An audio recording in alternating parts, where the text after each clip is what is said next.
Michael.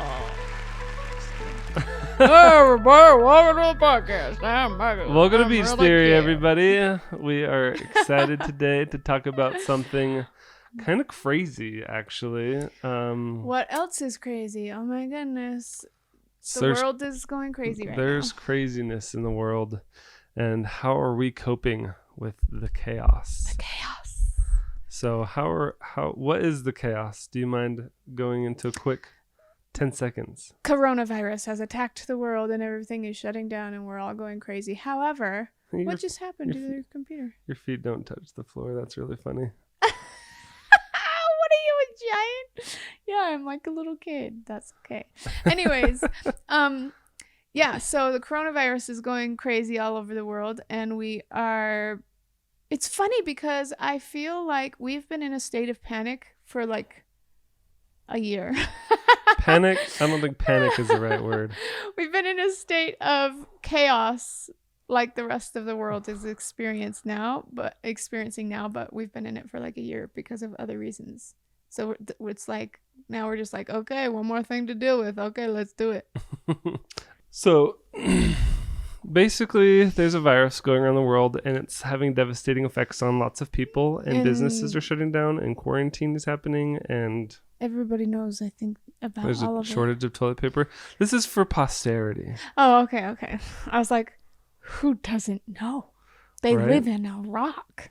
Well, I mean, in history changes too. Like, what if in 10 years they're like, oh yeah, the coronavirus was this thing, but we're like, no, I remember it very differently. Maybe, yeah. Because that could happen. That could totally happen. And so, what was it? What was our experience? What was our perspective? Because people that live in China might be like, everyone was dying, and we haven't had anybody that we know die yet. Yeah. I mean, yet.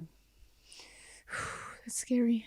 Also, as I was getting ready for the day, I didn't have my glasses on, and I put my pants on inside out. I was just thinking, are your pants on inside out? And I don't even care to change it.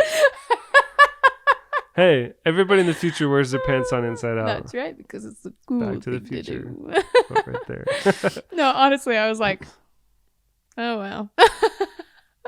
So I wanted to talk today about what are we doing to prepare for, and what have we done to prepare for the coronavirus? Oh, we've done a lot of things.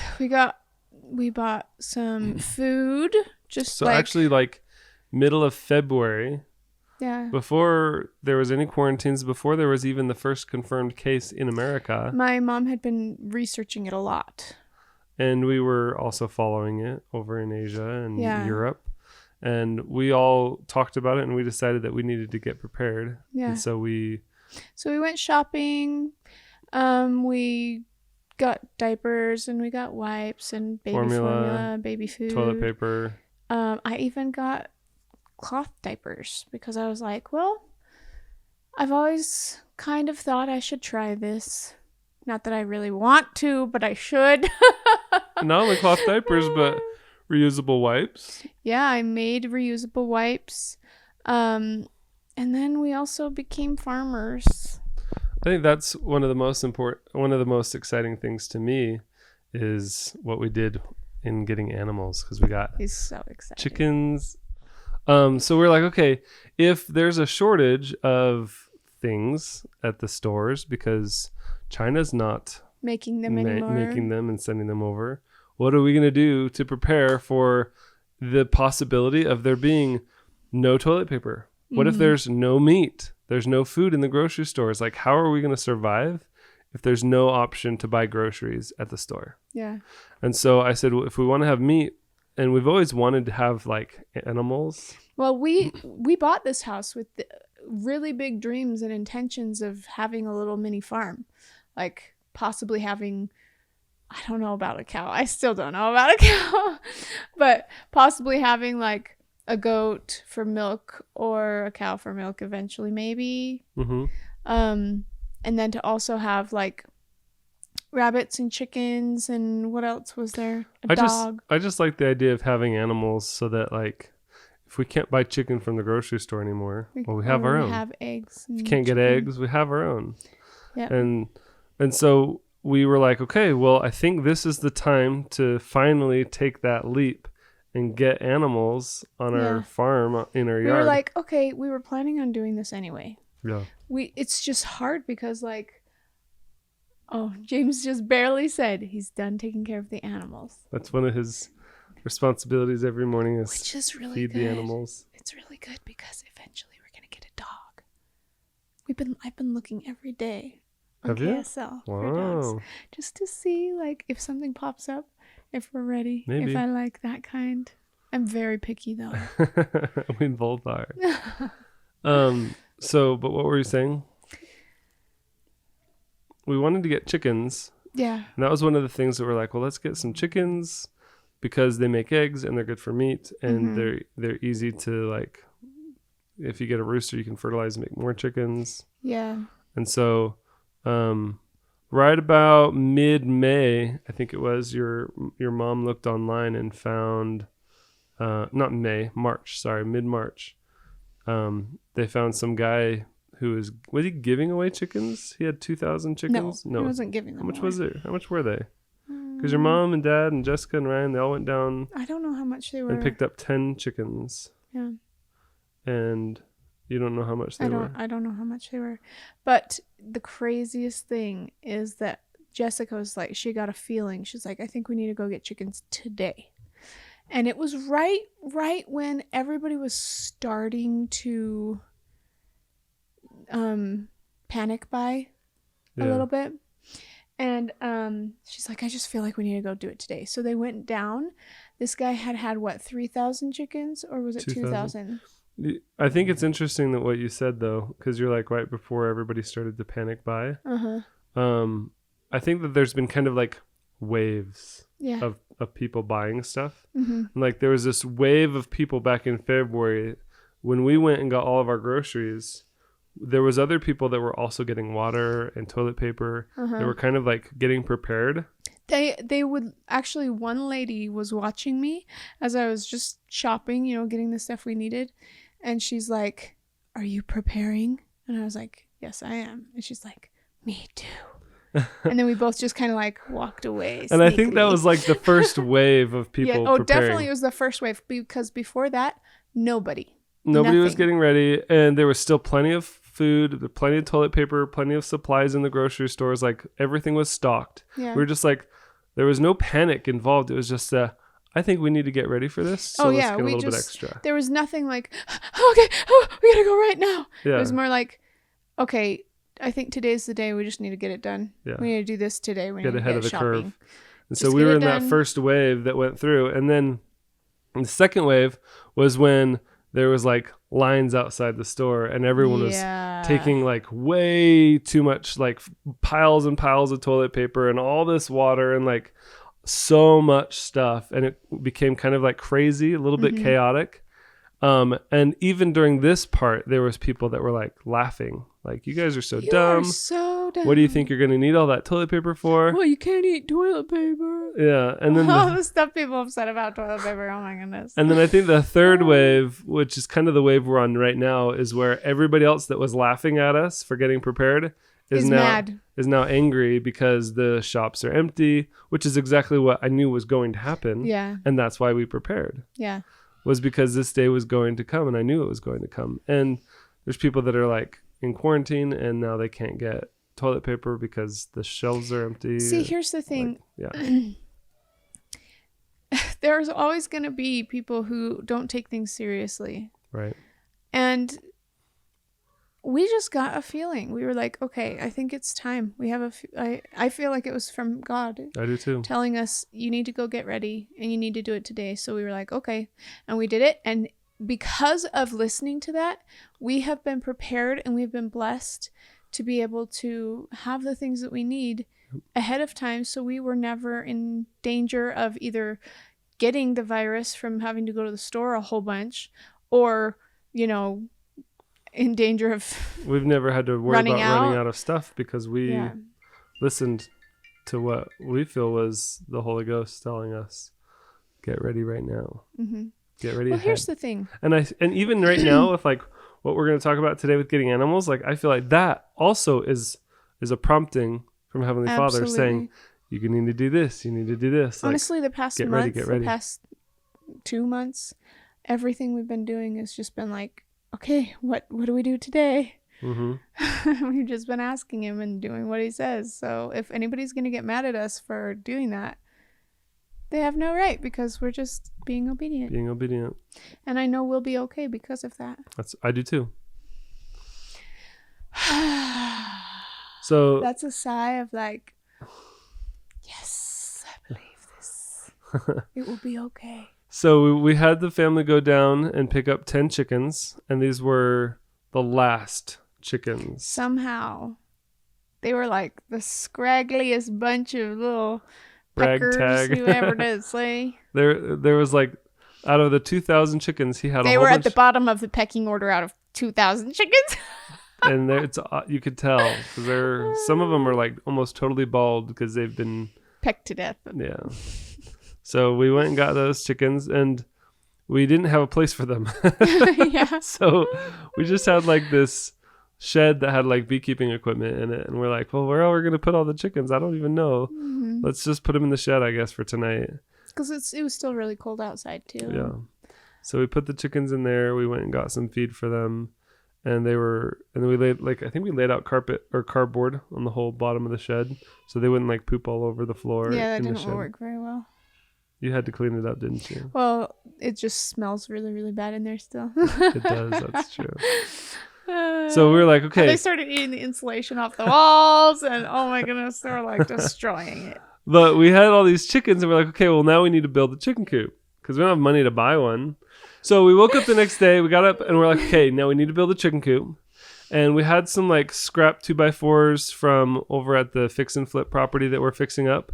So we went and picked up all those scrap 2x4s, and we had to pull all the nails out so we could use those 2x4s. It was like a lot of work to use those, but it was great because it was saved like $100 on supplies. And Ryan got started building the chicken coop, and I'm like, how quick can we have this thing done? I just want to have a place for them so I can get them out of the shed. And he's like, I think I could have it done today. And so we were all helping him work on this chicken coop, and it ended up taking like a week. It wasn't done in a day. I think it took a solid 10 days of work. We were like, if we could whip one of these out every day, we would have so much money. And then we were like, yeah, that's not going to happen. Honestly, the problem was Ryan was such a perfectionist with this thing. He loves to be a perfectionist. That it took extra long, and literally it's like the Taj Mahal. It is so beautiful, though. Chicken coops. He did such a good job. We named the chicken coop the Taj Mahal because of it. It's just like this immaculate, perfect chicken coop in every way. And I was like, okay, if we ever do any more chicken coops, they have to be simpler than that. Yeah. But at least we were finally able to get the chickens out of the shed. Yeah, we got the chickens out of the shed. We got them in the Taj Mahal. And then we were like, okay, now we need bunnies. Let's get some bunnies. Mm-hmm. Let's get some rabbits. And mostly, again, with the thought of, well, if we ever need to, we can kill them and eat them. This is like, the thing I've eaten bunny before, surprisingly. And I have too. It's actually good. It's like dark meat on a chicken, I think. Yeah.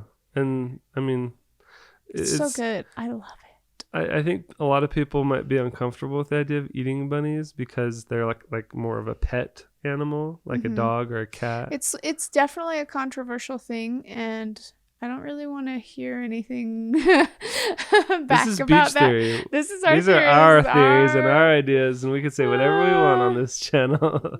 But honestly, I can tell you, growing up, we had chickens and we had rabbits, and it was for the same purposes, and it was very, very, very helpful for our family because we had no money. Well, here's the thing. Like, when you're trying to survive... Help to provide you. Yeah. When you're trying to not die and there's no food in the grocery stores, like having animals like chickens that provide you with eggs or meat, and having bunnies or cows or pigs, like these animals are good to help you live. That's what they're meant for. That's what they're meant for, and that's why God created them. I think that we've all just, like, this society, our society has changed so much where we can get pretty much whatever we want whenever we want. And like the thought of eating a bunny, that seems so wrong because of our society and the way things are set up. But the thing is, if our society collapsed the way that it is now, right, we need to know how to take care of ourselves without it. right. How can we support ourselves? Like, we need to be more self-sufficient, or else we're gonna die. Like, we have to know how to take care of ourselves, and that's everything has been provided for us, and taking care, like, everything has just always been there for us so that we don't have to know these things. But I can tell you, I have always thought, why am I spending so much on diapers? Why am I spending so much on wipes?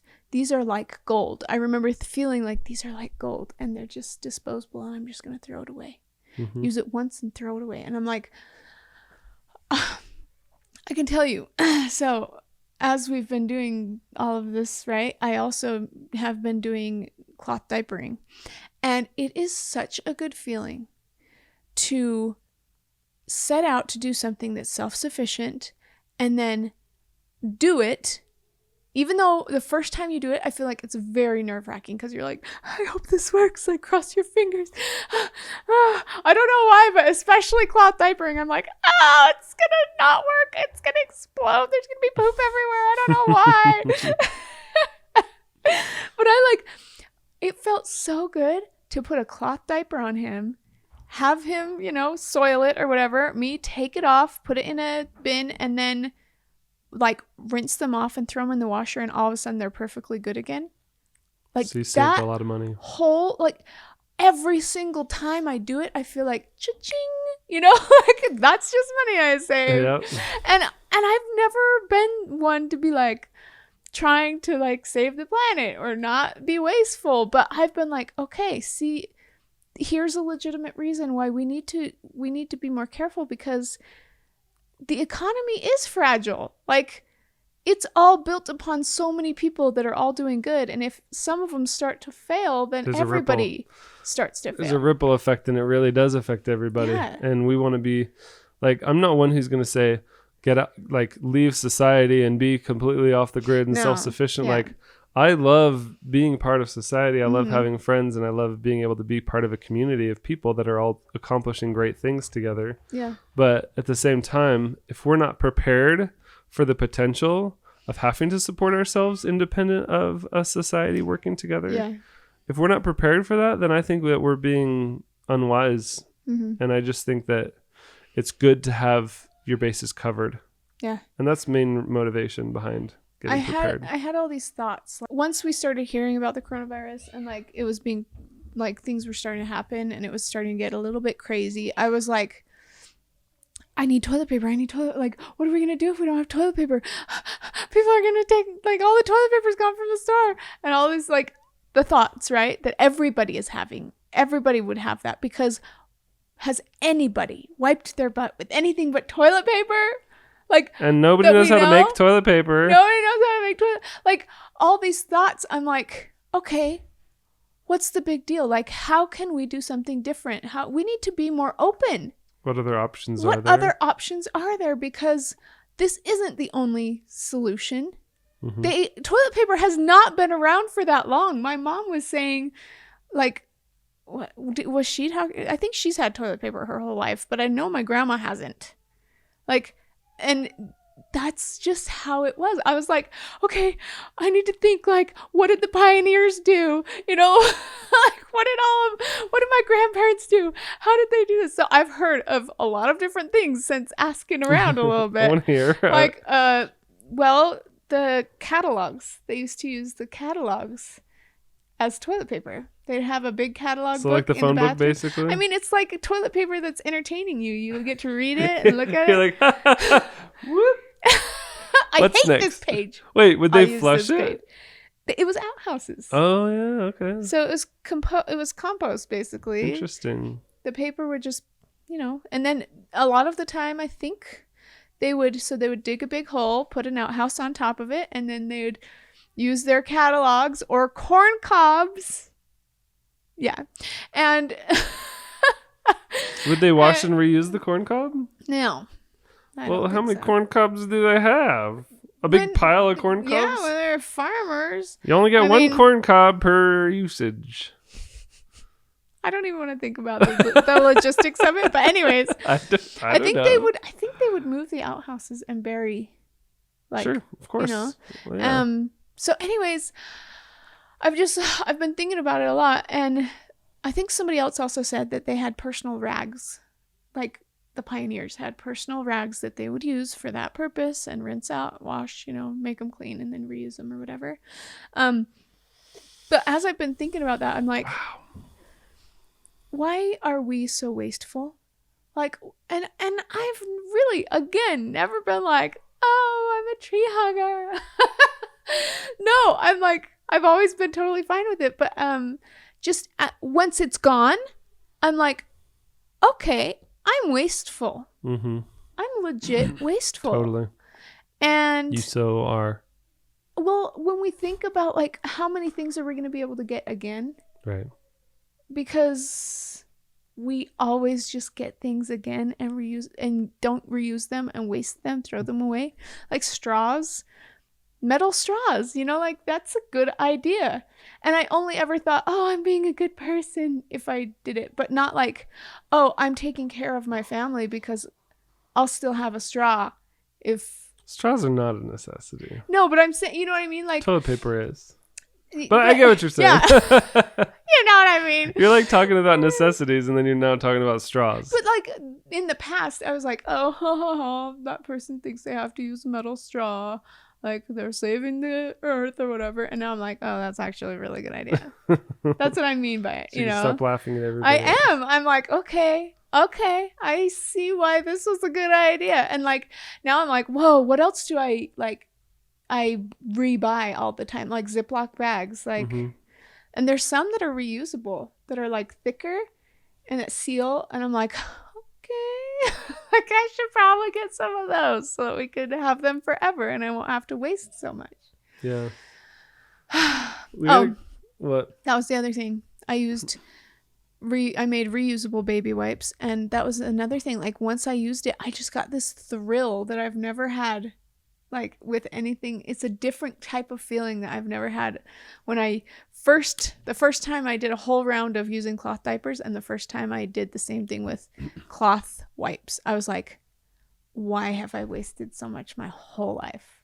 It took us to baby number 5 to realize. Like seriously. Well, better late than never. That's true. And now I know I'll be okay. Mm-hmm. If I can never buy diapers or wipes again, I'll be okay. That's something amazing to be able to say. Totally. And if we never find toilet paper again, it will be okay. We will still live. It will be uncomfortable at first to like start. But you bought a bidet. I bought a sprayer. Yeah. A bidet. So now you're prepared, huh? That too. I actually bought that for cloth diapering, but I was like, hey, there's this if we need to use it for that. I mean, you could use it in the bathroom and save on toilet paper. I have a little bit. Good, you should. Yeah, it's good. Keep doing it. And you can teach everybody else how to do it, I guess. That's right. Well, it's just like a shower for your butt. Moving on. Okay. So we got bunnies. We got 2 bunnies, and then we got a couple more. And it was all from the same parents. Just kidding. No, none of the bunnies have reproduced yet, and we've got like 13 bunnies now. They just keep appearing. Yeah, they just keep appearing on free. It's so funny. Well, not even all of them were free though. We found bigger bunnies. True. So the first bunnies that we got were like these little tiny baby, like not even baby, but like we just need rabbits. These are like pet bunnies, right? Yeah, like the ones Easter you get from the pet store. And then we're like, okay, these are our bunnies, and they're gonna make babies, and this will be our bunny supply. And then somebody was like, you should get the big bunnies because they have a lot more meat. And I was like, I didn't know there were big bunnies. I've never owned bunnies, so this is all new. Okay, so if you're in the world of bunnies, rabbits, I would call the little ones bunnies. I don't know why, but rabbits are like big. So we found out about, I found out, I guess you guys already knew about Flemish giants, which are like these huge bunnies. Basically, they're for food. They're huge. They're actually big, huge. Fat bunnies. And then there's like these New Zealand bunnies that are also really big. New Zealand giants or something like that. And so we found a Flemish giant that was like, we found some rabbits that were like half and half, Flemish giant, New Zealand. And so they were like these really big bunnies. And we're like, well, I want those. Because if we have to I want to breed those. Yeah. And the thing is, we have not eaten them. Not yet. Just so you know. I mean, Not yet. well, it's really preparedness. It's just to be prepared, It's just in case. Yeah, exactly. But we have not yet. And we have gotten a lot more. Anyways, keep going. So we were like, well, if we're going to breed more bunnies, we want to get the bigger ones. So that now we've got a bunch of big ones. We keep getting more big ones. And even just literally just last night, one of our friends was like, hey, somebody gave us 2 bunnies and we don't want them and we don't have space for them. Do you want them? And I was like, sweet. So I just went and picked them up. So now we've got 2 more bunnies. And so we just have like all these bunnies that are just coming to us. Like, I think probably half of the bunnies that we have were given to us for free. And so, the next big challenge was, well, we have to build a space for the bunnies to live. Mm-hmm. So we built these cool bunny hutches that are like off the ground and they have like wire floor, but they've got a little nesting box in each one. And so that way they can have a little place to live. But each of the living quarters for each of the bunnies is so small. I'm like, can't we make something big that they can be able to run around? A Taj Mahal for the bunnies. And not even like a Taj Mahal. I just want like a big metal cage box, a wire cage that we can put on the grass. So the grass can grow up through and they can eat all the grass and they can run around and play, like 10 by 10 metal cage box. Yeah. That's what I wanted. Mm-hmm. It doesn't even have to be fancy. I just want something big so they can run around, but so they can't dig out, so that predators can't get in. Mm-hmm. And so that was the next thing that we built. And now that that's done, it's actually really cool. It is really cool. Michael's like, well, we've had dogs in the past that as they got older and as my parents were getting older, they were on the chain more and like. They basically lived their life on the chain. Yeah. On like a 6-foot chain. And that sounds horrible, but it's to me, it hurts me to see that. Yeah. I mean, some people are okay with that. But I don't want my parents to feel bad if they see this. Well, it is what it is. It is what it is, I guess. All I can say is when we got the bunnies and the chickens and the animals, I'm like, if I'm going to have any stewardship over these animals, I want to make sure that they have a good life. Yeah. I don't want them to just be cooped up in a tiny little cage their whole life and never get to run around and play and, have a little, like, obviously they're doomed to eventually be food, but I at least want them to be able to enjoy their life a little bit. Mm-hmm. Well, actually, let's hope that they never end up being food. I mean, we can, if the economy stays good and everything stays good, great. Then we won't eat them. Well, you know what I mean? I still plan on eating them. Oh, okay. Like, especially the chickens, because I want to get to a point where, I mean, all the meat at the grocery store came from an animal. Yeah. An animal died for that. It was a living, breathing creature. And it's, in a way, I think it's better that we provide it for ourselves and know where it comes from. And not only know where it comes from, but you appreciate it so much more when you're the one who's taking care of it and know what work goes into it. When you don't, you just take it for granted. Exactly. It's too easy to see a meat at the grocery store, have a hamburger, and it's like this nameless, faceless food. It's just a thing. It's just a thing that you eat. But you never got to see the creature that died to give you that meal. Mm-hmm. But what kind of a different experience will it be when you raised the chicken or the bunny and you raised it and you fed it and you petted it and now it's time for it to die to provide you with food so you can survive, like, or even just live. Like, every animal has value, and I think it's so much more powerful to raise that animal yourself. Well, yeah. And just, it makes you think more about the consequences. It makes you more grateful for them. Totally. Exactly. This is a podcast, right? So this is our theory. This is a hard topic. We have said things on YouTube that we've regretted because we didn't plan on having so many opinions, like, I don't know, circumcision, vaccines. I'll just say all these trigger words that'll make you all go, We have our own opinions and theories about life, and we're entitled to them, and now we're sharing them. But the thing is, so as a kid, we had chickens, right? And we had ducks, and we actually had turkeys at one point, which, by the way, we raised our own turkeys for Thanksgiving. That was the biggest turkey I've ever eaten in my life. It was like 30 pounds or something. Wasn't the name of the turkey Thanksgiving? Yes, it was. And I want to have another Thanksgiving. I'm okay with that. We get a couple turkeys. Yeah, we should. We totally should. Anyways, when you're a kid and you eat chicken all the time, you buy it from the store, whatever, you don't appreciate it until, I didn't appreciate it until we were like at home and my dad was like, okay, we have, there's certain times even when you don't need necessarily to buy, or if you have chicken already or whatever from the store, there's certain times if you're raising chickens where you still need to butcher them because like either you have one who's at the bottom of the pecking order and they're about to die, so you don't want them to go to waste, or you have like a rooster, 2 roosters, and they keep fighting each other and they're going to kill each other, literally kill each other. So you're like, well, let's pick off the one that wouldn't make the best chicks, right? That is like worse in some way. That we have some really dumb roosters right now. That's what I'm thinking about. When we got that batch of chickens, we were like, well, we need a rooster so we can make more chickens. Yep. And so somebody was giving away these 2 roosters. No wonder they were giving them away. They're called banties. Yeah. And they're just these small, black, fluffy roosters that are just ugly, and they have the most nasty claws with like 7 or 8 toes. Do they?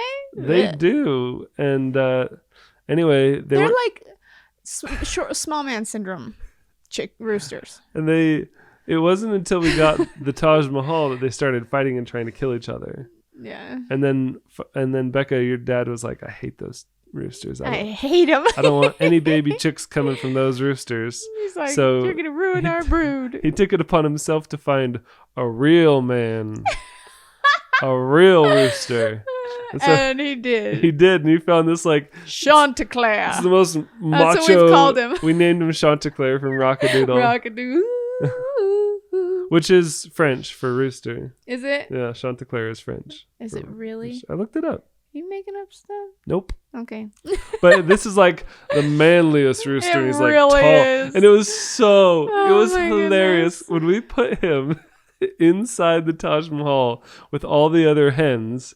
They were like, you could just, it was so amazing to see the expression on the hens and like the way they reacted to him. They were all like, oh, it's a real man. A real man. And all the hens, like, I'm not exaggerating at all. It is fun to watch. All the hens like gathered around him and were like looking at him like, hello. Ooh. And they were like looking at each other and Let's looking be at him. polygamous chickens. And like fluffing themselves up, and then Sister wives. And he was like dancing around and strutting around, and they were all like, ooh. And then the 2 banty roosters were like, no! Jealous because they got kicked out of the chicken coop. They got kicked out of the garden. Because they would have fought with them. They were killing each other. Yeah, so but they got to watch from the outside of the chicken coop, like, longingly. So sad. I'm sorry. It's weird. These so animals are wild. They do things you don't expect. That's true. And you cannot put them in a box and make them do what you want. Mm-hmm. Really. Sorry. That was just a funny story I wanted to share. Did I ever actually get around to butchering the chickens? I never talked about it, did I? Were you getting ready to talk Yes. about it? Well, finish your story. So, I keep losing my train of thought for some reason. But yeah, like when I was a teenager, we got to a point where my dad was like, we need to butcher a chicken. I think he made Steven do it. Steven didn't want to do it. I've never raised an animal and killed it and eaten it before. This will be my first experience. So this is all brand new to me. Yeah. But well, I'm excited to. The thing is, I remember eating that chicken and thinking, I am so grateful for this. And my kids now, we have meat all the time. They don't really appreciate it. They're like, I don't want that. I'm like, are you kidding me? Food gets wasted all the time. And if you are the one who's raised it from an egg, you will eat that chicken and you will appreciate it, because that's like Or if you gold. planted a garden and raised the fruit and the vegetables, like you're not going to let anything go to waste. If you just get it from the store for a couple bucks that you earned while you're, I don't know, like how disrespectful is it to that chicken that you raised to not even eat it? You kill it, you butcher it, you cook it up, and you eat a piece of it, and you throw away the rest. Like, no, that's almost like, it's hard to hear, but yet we do it all the time with food that we buy at the grocery store. But I can promise you, we won't do that with our own chickens. I know. It will get, every piece of that will get used as long as we can. Right. And that is good. And that's just part of being in that survival preparedness mindset. Just like you said, not being wasteful with toilet paper and with diapers, like reusable, long-term sustainable living is the real change, I think. Well, it's also made me think, what are the necessities in my life? Like, what things do I feel like I can't live without? Like, I've always wanted to learn how to fix a car, because I felt like, what's going to happen if one day I'm by myself and something breaks down and I don't know what to do and I'm literally stranded there and I die? Like worst case scenario. Right. Well, I've thought the same thing with like toilet paper. What will I do? I have no idea, because my mind has never been open to anything else. So now I'll just die in my own disgustingness. I have no toilet paper. So like this really has been a challenge for me to like think, what do I absolutely need? What could I not live without? We have to change the baby's diaper. We have to try to stay clean. Like, we need water, we need shelter, we need just all these things. It's refreshing to think that way, because just like we all have, most of us have houses, right? Or are living in a shelter. We all have to have a shelter to live. Like, when you finally get to a point where you are able to figure out what your necessities are and take it upon yourself to be self-reliant with those things, it is just the most rewarding thing ever. It really is. It even feels like that with the RV. Like, totally. It's really rewarding. It's hard to live with a bunch of kids in an RV, and we did that for 2 months, right? But like, it's so rewarding at the same time, because it's like, it's working. We're still alive. And we're full. We have food, like, just go down the checklist of all the necessities, and it's like, okay, we're going to be okay. And I feel the same way with all of this stuff that's going on. It's like, we're going to be okay. And if we die, we die. But then we won't be in pain anymore. So anyways. Cool. Is there anything else we're doing to prepare? I think that's pretty much it. We've got bunnies. Oh, we got baby chicks. And so James and Corbin are raising the chicks and buying all their food. And chicks separate from all the chickens. Yep, separate from the chickens. So we have 10 chicks, and they're raising them. And we're going to be building a chicken coop separate for the boys to be able to have their chicks. And the boys want to be able to take the eggs and sell them. So they can start making a little bit of money. They're entrepreneurial endeavors. They are just like their dad. So I'm really excited to help them do that. And I think that'll be a lot of fun. Plus, then we'll have those chickens that, will also be available in case of an emergency situation. Yeah. And I realize there is one more thing that we're doing, and it's not your traditional preparing type thing, but in a way it is. And that is, like, spiritually, we've been trying really hard to do the things that we feel are right. Yeah. And we're reading our scriptures, and we're just really trying to be obedient to God. And I think what's really cool about that is all over in the scriptures, in the Bible and in the Book of Mormon, it talks about how if we do everything he says, we have nothing to fear, and he will provide for us, and he's obligated, and he's perfect. He will never go back on his word. So through that, I know we're going to be okay. And if we didn't have our religion through all of this, I would be so scared right now. I would be terrified, but like, I'm not at all. And it's just because I feel like even this plague is in the scriptures.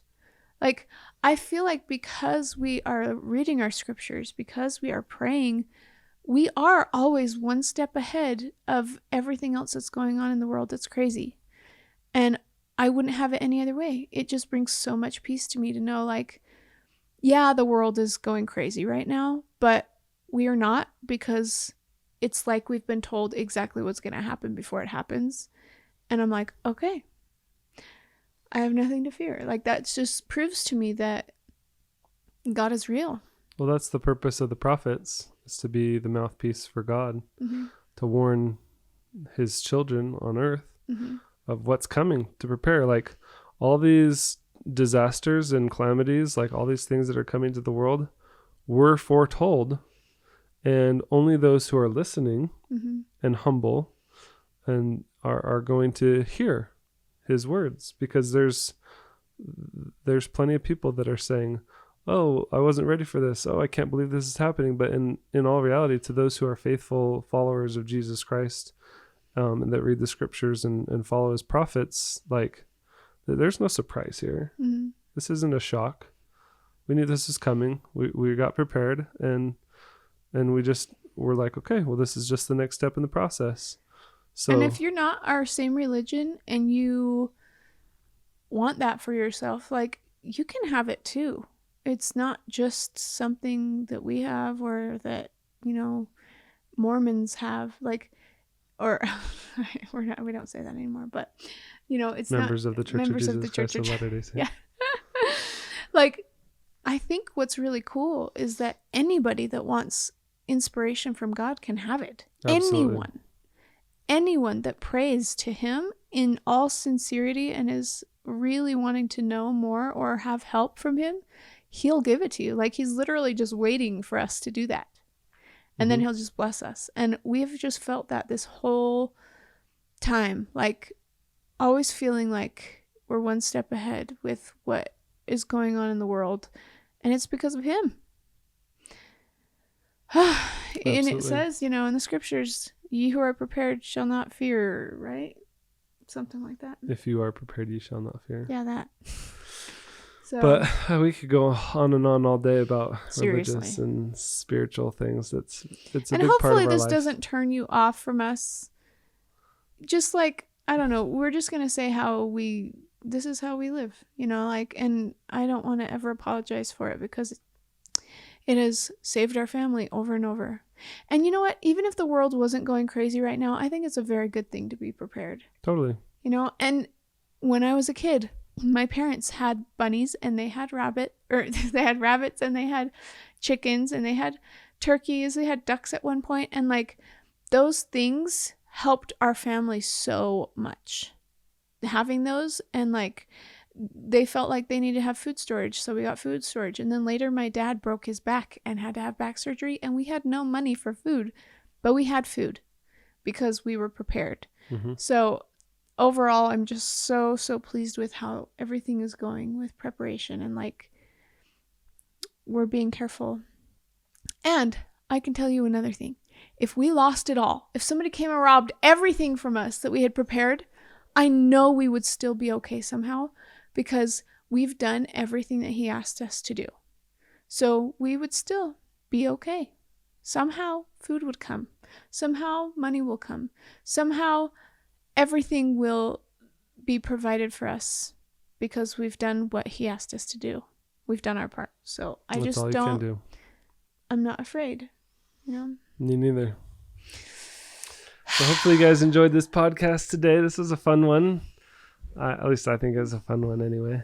Yeah, I think so too. In the next episode, we're going to talk about something crazy that happened amidst all the chaos of the coronavirus. And we had an earthquake here in Utah. And then all of a sudden, Becca gets super, super sick. I was like... and thinks she's about to die. And we're going to talk about that in the next episode. So stay tuned to Beach Theory. Yeah. See you guys next week. We love you. Turns out I was about to die. Don't say Spoiler alert. Okay, we'll see you guys next week. Bye. Bye.